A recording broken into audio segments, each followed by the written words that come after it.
संत वह है या फिर महापुरुष वह है जो ज़रूरत पड़े तो हवाई जहाज़ से भी यात्रा कर सकता है, ट्रेन से भी यात्रा करना अनिवार्य है तो करेंगे,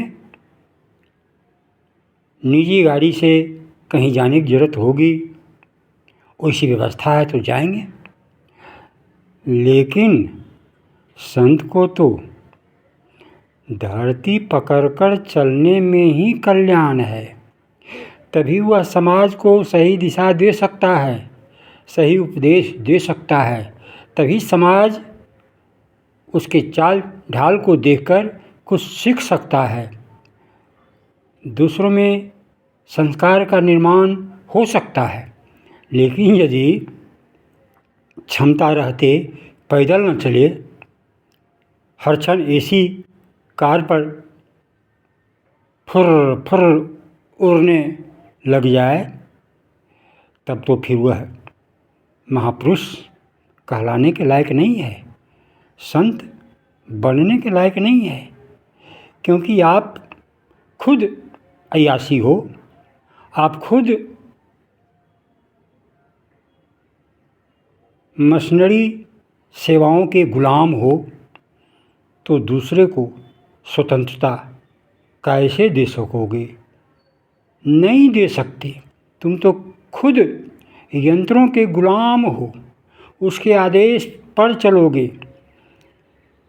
वो चलेगा तो तुम चलोगे, वो नहीं चलेगा तो तुम ठुमक जाओगे, रुक जाओगे।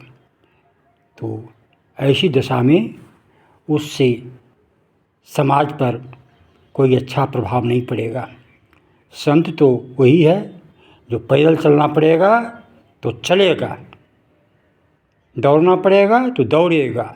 हाँ, ज़रूरत पड़ गई कि आज हमें दिल्ली पहुंचना है तो ट्रेन की यात्रा, हवाई जहाज़ की यात्रा कर सकते हैं।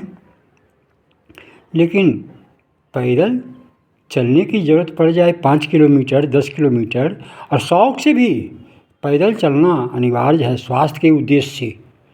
साथ ही साथ संतों का तो कर्तव्य बनता है कि वे पैदल चलें, ताकि उनको देखकर आने वाली पीढ़ी, अगली पीढ़ी कुछ सीखे। आज बड़े जन जब पैदल नहीं चल रहे हैं तो छोटे लोग भी आलसी हो गए हैं और वो बड़ों का देखकर नकल कर रहे हैं। अतः संतों का दायित्व बनता है कि कठिन से कठिन कार्यों में मुस्कुराते हुए भाग ले, मुस्कुराते हुए करे, तभी समाज पर सकारात्मक प्रभाव पड़ेगा।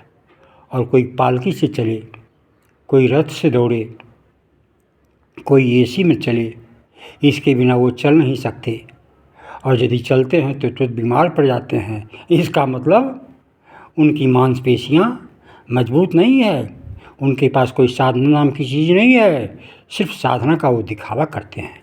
ओम ओम।